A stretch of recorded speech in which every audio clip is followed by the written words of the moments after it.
Hi guys, welcome back to another video, and in this week's video I'm going to give you some more of my top tips for your Freelander 2. So without further ado, let's get into it. If you haven't experienced this one, then one day you probably will.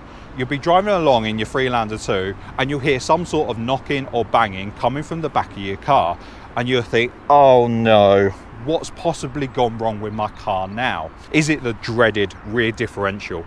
Is it a wheel bearing that's going up the Swanee? Or is it something to do with the suspension or a bushing or something like that? I can probably put your mind at ease, and it's probably a lot more simpler and cheaper solution to get it fixed and get rid of this knocking or banging sound. Come around to the back of your Freelander 2, look underneath above the exhaust back box and have a look if your heat shield is still attached to the underside of your car. The chances are at some point where the little nuts affix the heat shield to the underside of the boot floor, that area is going to have rusted away and then the exhaust heat shield is going to have dropped. There's kind of three different methods you could use to fix this. You could get like a big washer and kind of put that up, then put the nut back, but ultimately over time it's going to continue corroding and it's going to drop again. The other option is to buy a new heat shield.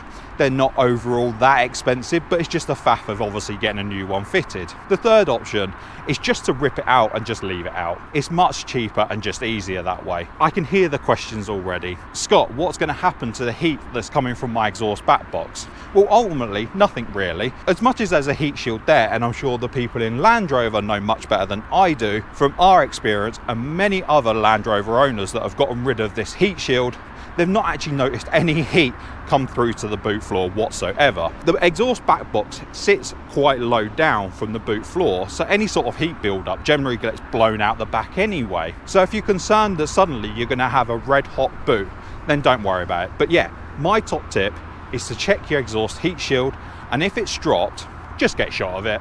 Here's a cheeky little 2 for the price of 1 on this top tip, and if you're still running the original Freelander 2 rear shocks, then this one's for you, so listen up. If you look inside the wheel arch, the chances are you will probably see, unless it's disappeared off down the road somewhere along the time because it's perished, what is ultimately a rubber cylindrical kind of weight or something with a bolt that goes through it which mounts it to the bottom of the shock, hanging down from the shock absorber. You see, the idea behind it, I can only assume that during development there was a rattle, buzz, frequency, something like that, which they noticed from the back of the car, and they hung these two fairly heavy-ish rubber weights from the bottom of the shock absorbers.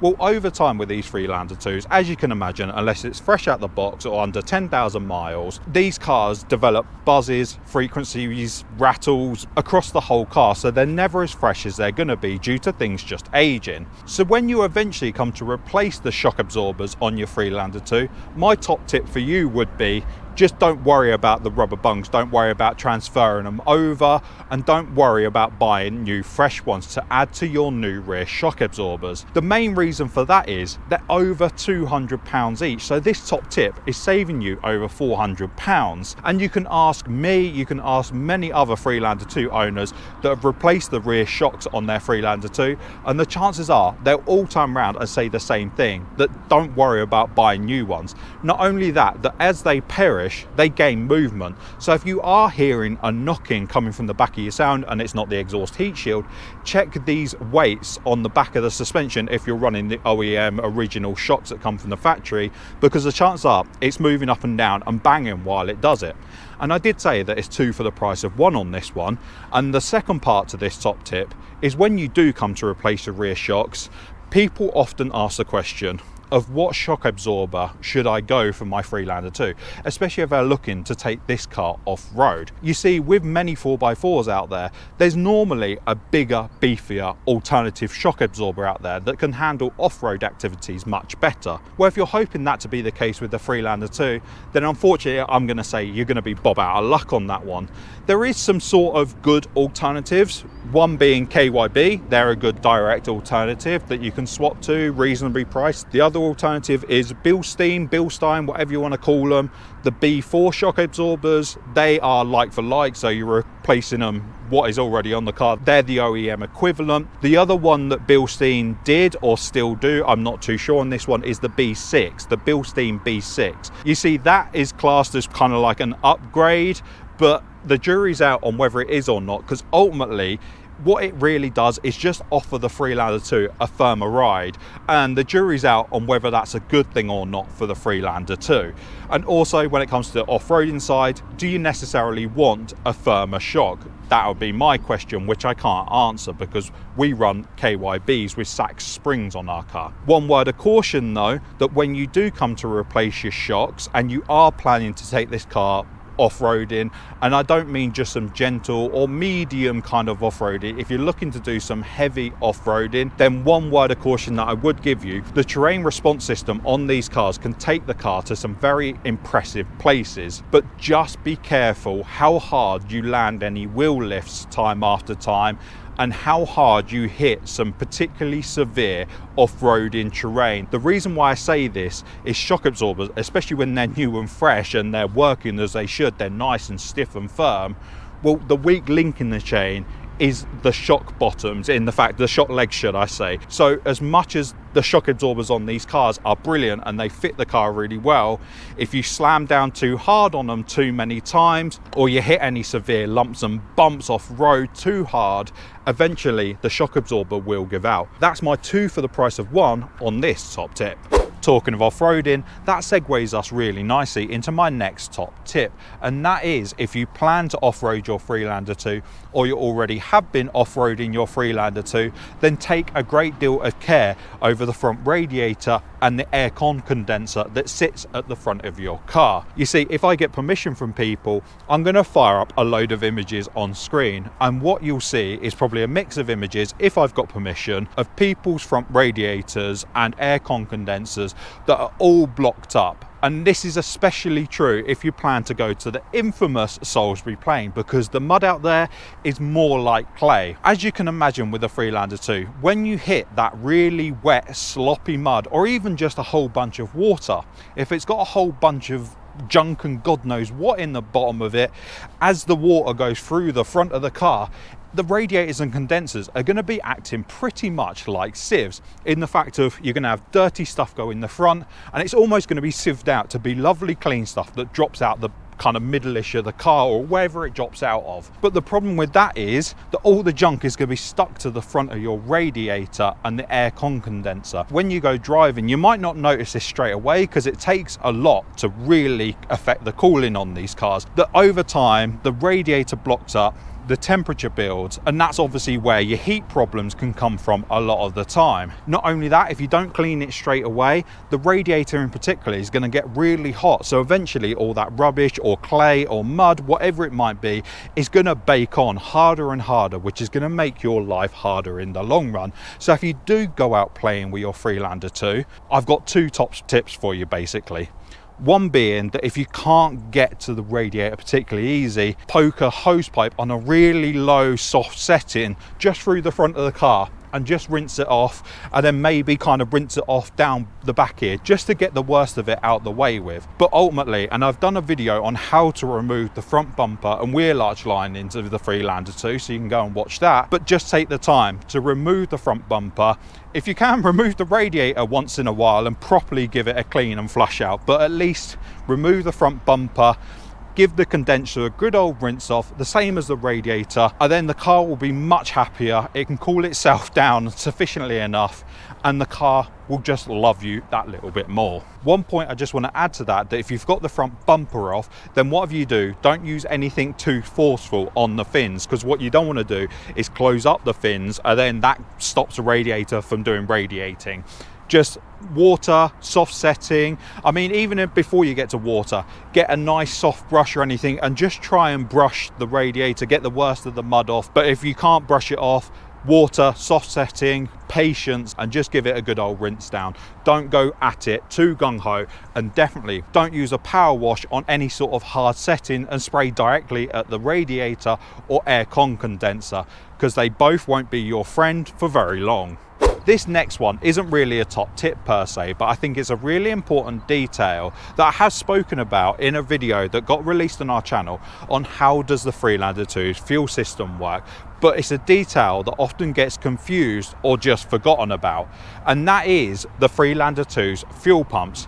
Just like most cars out there, the Freelander 2 comes with 2 fuel pumps, But there's a bit of confusion when people come from some other brands of car into the Freelander 2. You see, it has a high pressure fuel pump on the engine and a low pressure fuel pump in the tank. But the low pressure fuel pump, people often think that's there to collect the fuel and shove it to the front of the car, but that's incorrect. The only job the low pressure fuel pump's got to do in the tank is basically suck fuel from one half of the tank to the other half, because there's a saddle tank on the Freelander 2, so it needs a way of pulling fuel from one side to the other side. That's one part of its job.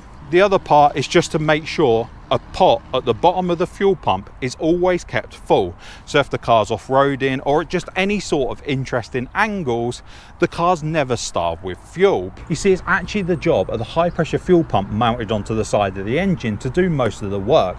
Under vacuum, the high pressure fuel pump pulls the fuel from the swirl pot down the center of the car, through the fuel lines, into the fuel filter, out of the fuel filter, into the high pressure fuel pump itself, and then into the engine. And the high pressure fuel pump is actually worked off of the exhaust camshaft from the engine. So if the engine ain't running, the fuel ain't pumping.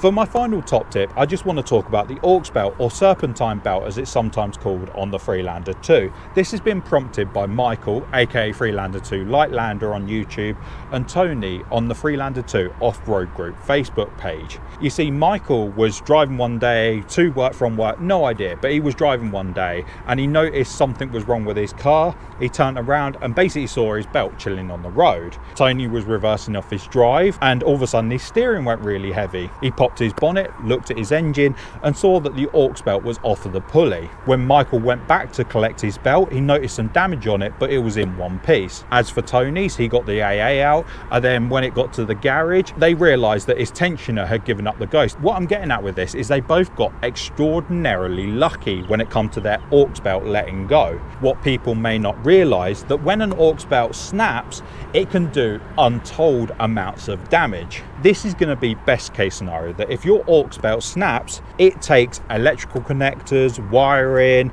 and snaps the fuel line. It takes all that with it. That's best case scenario. And you might think, well, that sounds bad.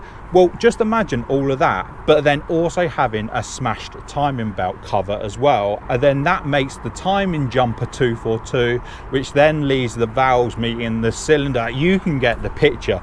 That's a huge amount of damage, all from one singular belt just letting go. So my top tip for you is keep an eye on changing your aux belt, but also in between then service points between changing it, also keep an eye on the condition of it in between. Make sure it's still good, make sure it hasn't got any damage. You see, there's many things underneath the bonnet that could lead to damaging the belt. You could get debris, like if you're off-roading or anything like that, a stone flick up even from the road, and it just catches the belt and puts a nick in it, for example.